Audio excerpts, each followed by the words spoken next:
Anthony. It's 6 a.m. and I'm already sweating balls. I have balls and it's sweat.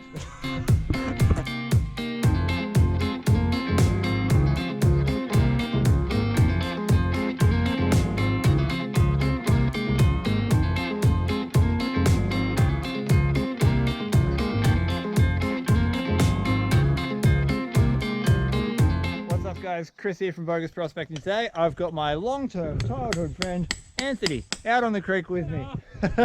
Anthony is primarily a fisherman. He's got an interest in rocks. He says he wants to find some gems, and we might be able to help him out with that today because we're in an area that has produced a lot of gold for me in the past, as well as some beautiful looking gems, including garnets and citrines and sapphires and, you know, all that shiny rock that we like to go chase so much.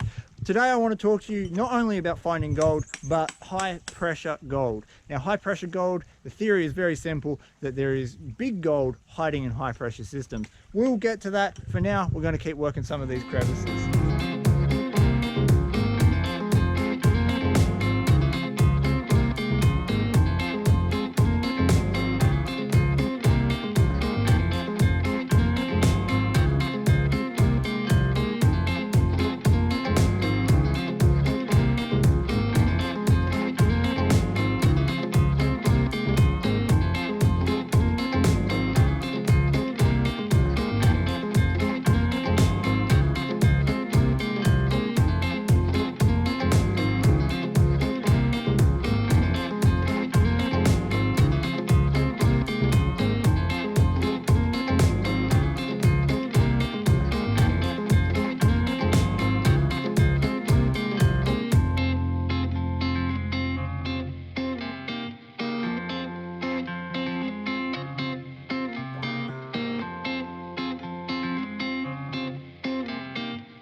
Been days and days and days of 40+ degree weather, and today's the first time we've kind of got an overcast day. It's currently spitting, which is Moisture falling from the sky. moisture falling from the sky, and that's quite nice.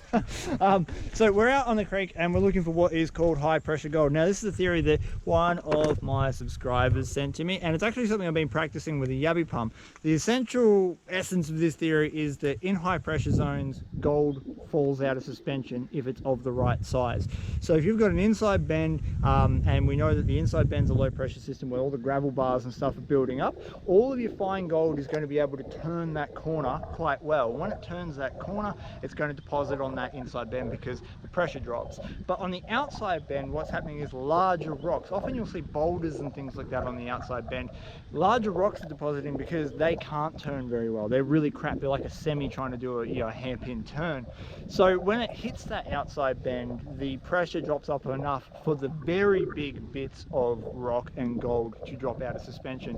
When it comes to yabby pumps, I've talked about this before, I'll often walk along scoured bedrock sections, like what we're on here, where you can see absolutely no gravel at all up on this upper section. But if you did see a pocket of gravel up here, it means that those particular rocks are quite dense, and it would be worth working them because the bigger nuggety bits of gold could be sitting with those dense rocks. And that's all we're doing. So we've come down to this little channel here, and pretty much all this is scoured bedrock. Now, there is some rocks on this side, but we're not too terribly interested in them at the moment. What we're doing is working deposits on this scoured bedrock, and we're seeing if we don't get any gold out of it. We've already pulled about 4 or 5 bits of gold from the first pan that we're just throwing through the sluice over there. So with a bit of luck, by the end of the day, we'll have some nice gold to show you.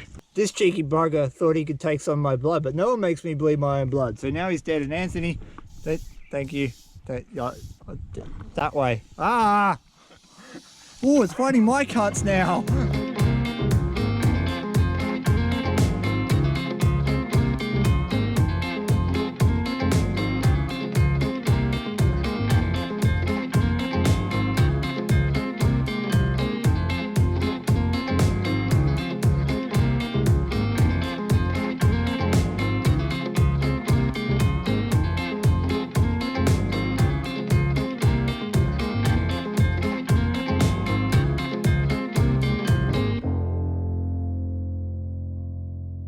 started up there where Anthony's doing a reflex test on that rock, and and we followed the cracks and crevices in the shattered bedrock down to this very deep point. Now this is bedrock. It's connected to this bit here, and it's gone straight down. It's just dropped down there. Now I didn't find any dirt that looked particularly good down there, but that doesn't mean that there isn't going to be good dirt somewhere in under this rock, because I can feel, if I stick my hand down there, I can feel clay, and I reckon that's got the potential that maybe where some gold's hiding, maybe. It's all about following, so we followed it to the lowest point. It took a little bit to get there, but we're there now. So we'll go run this dirt and then we'll see if we can't move some of this crap out of the way.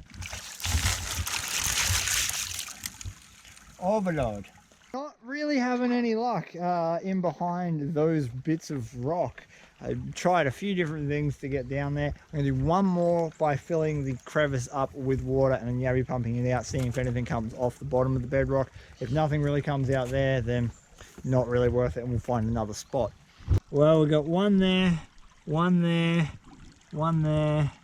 A couple little bits I've seen go down the bottom here, but overall nowhere near enough to warrant keeping on attacking that spot. We're going to look for a slightly more likely spot. I just found a prime example of what I was talking about a scoured bedrock section with gravel pockets in it. So what we'll do is we'll pan this and we'll just see if there's any gold in it. This is what it looks like. So you can see here you've got lots of bedrock sticking up and it's all clean. There's no gravel on it at all. And we look down here and we've got a little pocket. So we're going to yabby pump this out. We'll look for a few more too, see if we can't find some to show you.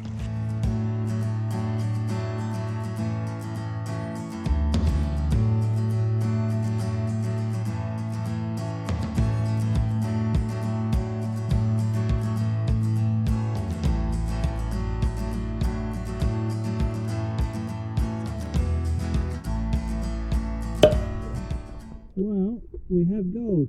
We've got a nice little round bit there too.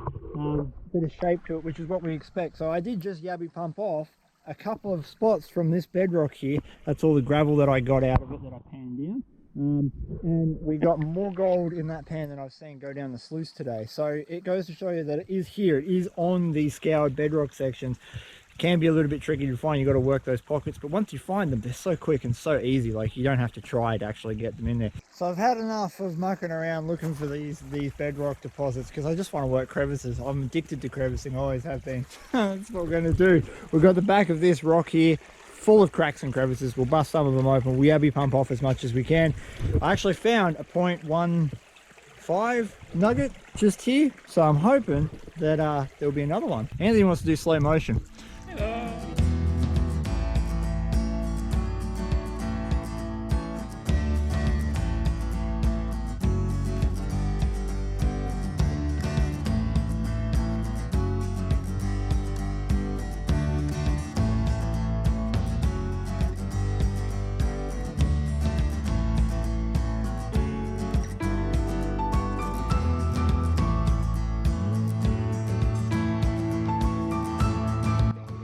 There's a piece of gold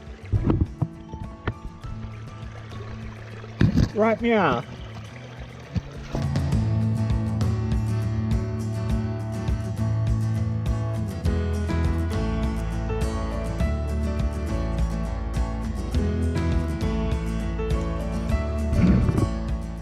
I just swirled around the stuff that was left at the bottom of the pan. There was like 10 nice bits in it, so I think we're finally on the right spot. You should see the map.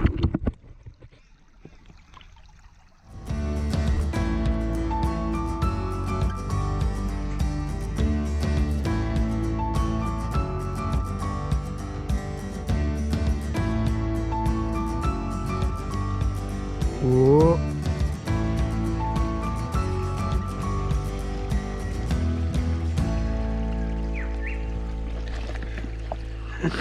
There we go. This means we have been here. If you see this, you'll know you're in the right spot. I've taken about 6 pans worth of dirt out of here total, and every single pan I saw gold go down the sluice run, so we know it's good. We've got a good run of colour going down the centre of the mat. So we're going to clean out that sluice mat, and look at the ironstone in it. Absolutely ridiculous. I absolutely hate cleaning out sluice mats when there's tons and tons of ironstone, because it takes forever to pan it down. But luckily for me that I've already done it. Look, see, easy as pie when you know the tricks of how to do it. We found an okay amount of gold for the amount of pans we did. We didn't do tons. There's probably a 0.1, 0.12, something like that there. But the most important thing is this bit just here. We found a bit of a gold specimen, if I can get it out of the mat that I safely put it on. There we go. So this is ironstone and gold together, and that's really cool because it's actually showing you where the gold's come from. Anthony is currently tickling my ear. We bring him along. In the last video I talked about what I'm using in 2019 to gold prospect, the fundamentals, and I got a lot of questions about weight. A lot of people seem to be struggling with taking the weight out into the bush, and there's a method that you can use that Anthony and I at some point or another have both used ourselves, which is basically go out on a trip and take everything you think you need.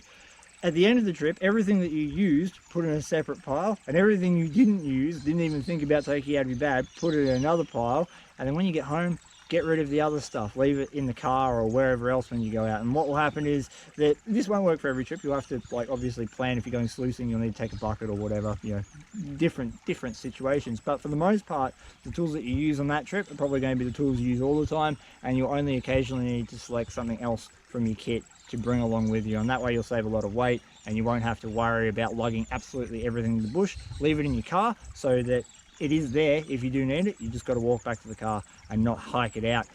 All right guys, it is that time. The batteries are almost dead, so I want to say a massive thank you for watching. I know this was probably a little bit of a different video, but it's all about getting out in the creek and having fun. I haven't been out with Anthony in so long, probably 6 months since we've actually managed to meet up and head out and do something together. So that's what today was about. The gold was definitely a bonus. I'm about to show you all that gold. So hope you enjoyed this video. Please hit that like, share and subscribe button, or don't. It doesn't really matter. Thank you very much. Peace, and I'm out.